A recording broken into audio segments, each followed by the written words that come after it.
पहले तो आप सभी का इस प्रेस वार्ता में आने के लिए बहुत बहुत धन्यवाद मैं देना चाहूँगा सभी मीडिया के बंधुओं का।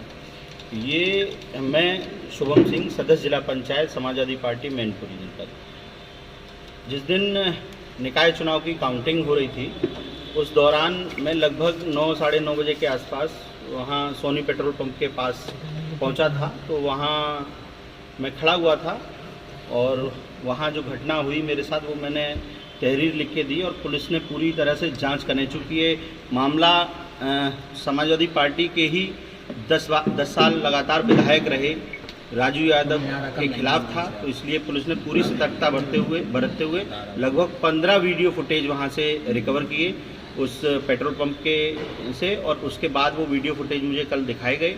उन वीडियो फुटेज में मैंने आइडेंटिफाई किया और उसके आधार पे कुछ लोगों को मैं जानता नहीं था, तो उन लोगों का मैं आइडेंटिफाई नहीं कर पाया हूं। अब वो आगे प्रोसेस का है, पुलिस का वो अपनी जांच का विषय है, वो उसमें देखेंगे कि उसमें घटना किस हद तक और किस किस तरह से हुई है।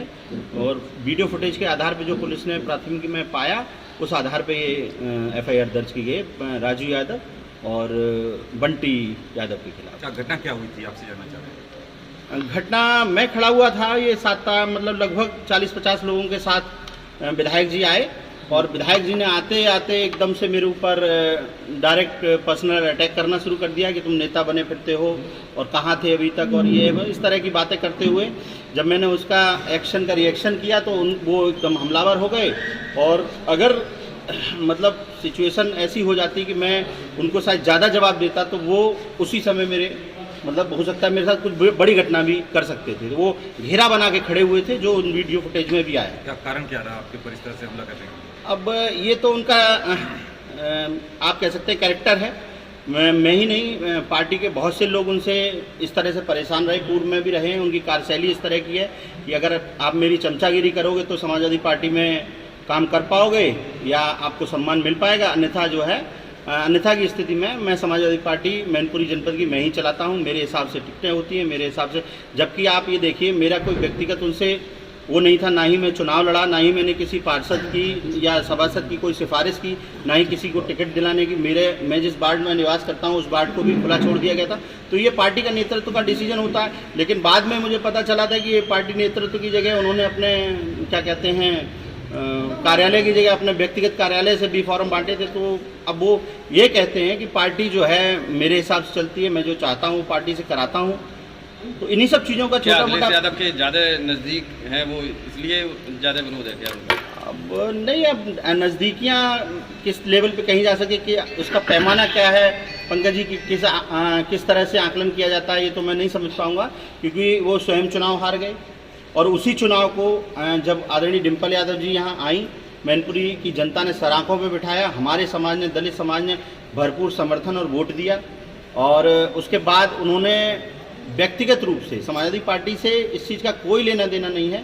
और समाजवादी पार्टी, मैं पूरी उम्मीद करता हूँ शीर्ष नेतृत्व से कि समाजवादी पार्टी ऐसे व्यक्ति की पूरी तरह से जांच करा ले, उनके कैरेक्टर की जांच करा ले। वो जो ड्रिंक करके लोगों से अभद्रता करते हैं उसकी जांच करा ले, पार्टी के वरिष्ठ लोगों से पता कर ले कि वो किन किन लोगों का अपमान कर चुके हैं, किन किन समाज के लोगों का अपमान कर चुके हैं। तो ये व्यक्तिगत लड़ाई है उनसे, समाजवादी पार्टी से इसका कोई लेना देना नहीं। मैं लेकिन शीर्ष नेतृत्व से ये अपील करूंगा और मेरा निवेदन भी है कि सिर्फ नाम के ऊपर न जाएं। मैं भी आपकी पार्टी का सदस्य जिला पंचायत हूँ, आपने ही मुझे जिला पंचायत का सदस्य बनाया है टिकट देके। तो मेरी बातों को गंभीरता से लेते हुए ऐसे व्यक्ति को जो पार्टी के लिए हर प्रकार से मतलब वो हो चुका है, नासूर बन चुका है, उस पर कार्रवाई करें और उसको निष्कासित करें। आपने फायरिंग की घटना उसमें वो किया लिखा है कि वहाँ फायरिंग हुई थी जी, तो जानना चाह रहे थे हम लोग, क्योंकि हम लोग ने CCTV वगैरह सब लगा रहे हैं, उसमें फायरिंग CCTV में देखिए, CCTV में तो जो गाली गलौज कर रहे हैं मेरे साथ, मैं आपकी बात का जवाब देता हूँ। जो वो गाली गलौज कर रहे हैं वो गाली गलौज भी नहीं सुनाई दे रही है, उसमें तो सिर्फ ये दिखाई दे रहा है कि वो कर रहे हैं, पॉइंट आउट कर रहे हैं और मुझे घेरे हुए हैं। बाकी जब मैं वहाँ से निकल रहा था तो मेरे ऊपर हुआ और विनीत निगम ने जो है मुझे बचाया वहाँ से। तो बाकी इसमें पुलिस जांच करेगी, जो सत्यता पाई जाएगी उस आधार पर कार्रवाई की जाएगी। पूरी घटना मतगणना किस दिन की है बता रहे हैं आप? उस रात की है जिस समय मतगणना हो रही है? जी जी जी। उसी समय काफी मात्रा में पुलिस फोर्स भी डिप्लॉय था। पुलिस पुलिस लगे हुए थे, जी। किसी ने भी ये फायरिंग की आवाज़ नहीं सुनी। ये फायरिंग इसलिए समझना चाह रहे कहाँ पे हुई फायरिंग और किस समय हुई, मैं बताता हूँ आपको। पुलिस जो लगी थी वो बैरिकेडिंग के आसपास पुलिस थी और ये घटना है पंप के ठीक सामने, पंप के ठीक सामने की, और पिस्टल से या किसी अवैध हथियार से किया हुआ इतने शोर शराबे में वहाँ आप जनता देखिए, लगभग हजारों की संख्या में जनता थी। तो ऐसा कोई फायर या ऐसी कोई आवाज़ सुनना बहुत आसान चीज़ नहीं है। वो पुलिस जांच करेगी और उसमें पाया जाएगा। अच्छा, मुकदमा आपने जो दर्ज कराया वो किन किन धाराओं में किया है? विधायक है वो भी समाजवादी पार्टी। क्या ये मसला आपने आला कमान तक पहुंचाया था, जो एफआईआर तक नौबत ना आती अगर बैठ के ही मामला सुलझाया जा सकता था? देखिए ऐसा है, मैं आला कमान तक तो तब पहुंचा था जब ये पार्टी से रिलेटेड कोई मामला होता। ये पार्टी की किसी इशू का मामला ही नहीं थी, ये तो मेरे व्यक्तिगत नहीं, क्योंकि आप दोनों लोग एक ही पार्टी से आते हैं। जी जी जी जी, तो ये फिर उनको भी करना चाहिए था। मेरा तो देखिए, आप समझिए पंकज जी, आप बहुत सम्मानित पत्रकार हैं, ये जो व्यक्तिगत हमला हुआ था मेरे ऊपर हुआ था और मैं उनके खिलाफ तहरीर दे रहा था। ये मैंने रात को लाइव के दौरान बता दिया था। अगर उनको ये लगता कि नहीं, इसको लेन देन का कुछ मामला है विधायक से आपका? देखिए मैं बताता हूँ, पैसे को बचाने के लिए ये षड्यंत्र रचा गया। मैं बता देता हूँ आपको मैं बताऊं, और आप सांसद जी से या उस समय जो जिलाध्यक्ष थे देवेंद्र सिंह यादव जी, उनसे पता करिएगा। क्योंकि ये अगर पैसों से जुड़ा हुआ मामला होता तो अब तक भी बाहर आ सकता था। ये मेरे एक्शन लेने के बाद ही पैसों की बात कैसे आ गई? मैं ना तो विधायक जी से 2 रुपये लेने कभी गया, ना विधायक जी ने मुझे कभी 2 रुपये दिए। लेकिन अब चूंकि मामला ये अगर है तो वो मुझे कोई सबूत दे, और अगर वो कह रहे हैं कि मुझे 10 लाख रुपए दिए तो वो 10 लाख रुपए कहाँ से लाए थे वो दिखाएं। कोई ऐसा सबूत दिखाएं मुझे जिसमें उन्होंने पैसे दिए। ये सब मतलब अनगरल बातें हैं। और ना तो वो स्वयं चुनाव लड़े तो वो मुझे किस लिए पैसे देंगे? वो भी उनकी पत्नी जिला पंचायत की सदस्य हैं, मैं भी जिला पंचायत के। ये कहाँ होता है कि जिला पंचायत का सदस्य दूसरे जिला पंचायत के सदस्य को पैसा देगा? हमारी पार्टी से तो मनोज यादव जी चुनाव लड़े थे। अगर मनोज यादव जी मुझे पैसे देते तो आपकी बात बनती थी कि मनोज यादव जी से आप पता कर लीजिए कि मुझे पैसे दिए कि नहीं दिए।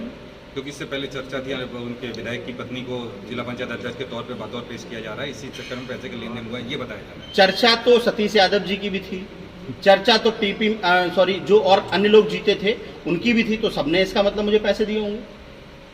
इस इलेक्शन में भी क्रॉस वोटिंग का आप पे आरोप लगा था, आपकी पार्टी के ही लोग कह रहे थे। देखिए आरोप तो बहुत सारे लोगों पे लगा था और देखा भी है कि किन लोगों ने क्रॉस वोटिंग की थी, किन लोगों ने क्रॉस वोटिंग नहीं की थी। मेरा दल ये बात को जानता है और मेरे दल ने कभी मेरे ऊपर मेरी आस्था पे उंगली नहीं उठाई है। अभी ये सब बातें इसलिए हो रही हैं क्योंकि मैं विधायक जी पे सीधा हमलावर हूँ, इसलिए ये आरोप लगाए जा रहे हैं। अन्यथा आज दिन तक अगर मैंने क्रॉस वोटिंग की है तो मुझे पार्टी ने निष्कासित क्यों नहीं किया? या आज तक कभी कहीं आपने ये बातें सुनी? आज पहली बार ये बातें क्यों सामने आ रही है? क्योंकि मैं कह रहा हूँ उनके लिए।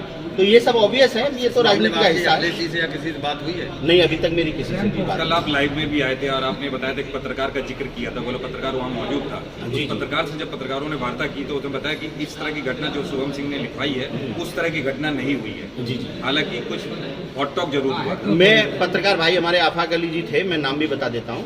आफाक अली जी, मैंने आज भी कहा था, जो इन्होंने कहा है कि हॉट टॉक हुई है, उस हॉट टॉक के बाद मैं उन पत्रकार महोदय से ये पूछेगा कि क्या मैंने कोई 2 शब्द बोले थे? मैं चुपचाप वहाँ खड़ा हुआ था, वो आके सीधा गाली गलौज किया उसने और आके ये बोला कि तुम्हारा मैं बेइज्जती करने यहाँ आया था, ये उसने बोला और आके गाली गलौज की जो भी उसने किया। उसके बाद पत्रकार महोदय वहाँ से किनारा कर गए थे और मैं जब खड़ा हुआ था अकेला, उसका वीडियो है। विधायक जी कम से कम 50 लोगों के साथ मुझे आके घेर लिए थे, उसका वीडियो है। वो पत्रकार महोदय उस समय मौजूद नहीं करूंगा कि मैं समझौता करूंगा।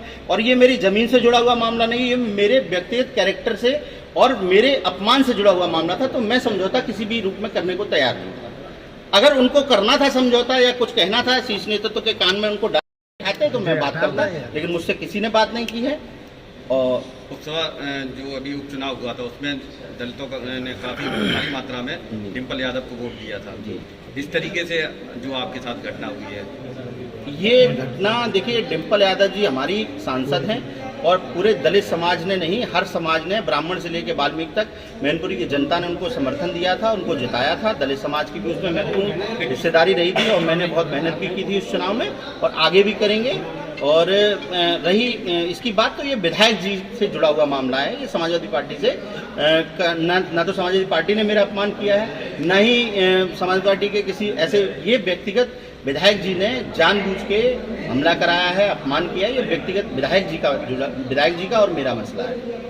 कहीं ऐसा तो नहीं सोम जी आपका सपा से अब मुंह भंग हो चुका इस वजह से ये मामला यहाँ तक पहुँचा है? ये ऐसा लगता है, ये मैं 2-3 दिन से लगातार ये देख भी रहा हूँ। मैं आपको 100% एश्योर कर रहा हूँ, मैं समाजवादी पार्टी के नेतृत्व में पूरी आस्था रखता हूँ और ये पूर्ण विश्वास करता हूँ कि समाजवादी पार्टी के अगर राष्ट्रीय अध्यक्ष जी या पार्टी का कोई भी शीर्ष नेतृत्व उसमें इन्वॉल्व होगा तो उनकी बात का मैं सम्मान रखूंगा। मैं समाजवादी पार्टी में हूँ, मैं समाजवादी पार्टी में ही आगे भी रहने वाला हूँ, इसी के साथ मैं काम करूँगा। ऐसी कोई मेरी, ना ही मेरा इरादा है, ना ही ऐसा कुछ है। कल से आप परसों से देख रहे हैं, मैं स्वयं में सक्षम हूँ, मैं अकेला भाग दौड़ कर रहा हूँ। कप्तान साहब से लेके सीओ और सीओ साहब से लेके इंस्पेक्टर तक अभी भी मेडिकल कराने जाऊँगा या जो भी मैं करूँगा मैं अकेले कर रहा हूँ। जिसको मेरा साथ देना है वो मेरा साथ दे सकता है, उसमें मैं किसी को रोकूंगा। मुकदमा जो दर्ज कर पार्टी का और भी कोई नेता साथ आया आप किसके साथ? आप मैं जहाँ पीसी कर रहा हूँ, सारे ही नेता समाजवादी पार्टी के जब मुझे रोकने नहीं आए हैं, इसका मतलब सभी का मूक समर्थन है मेरे साथ,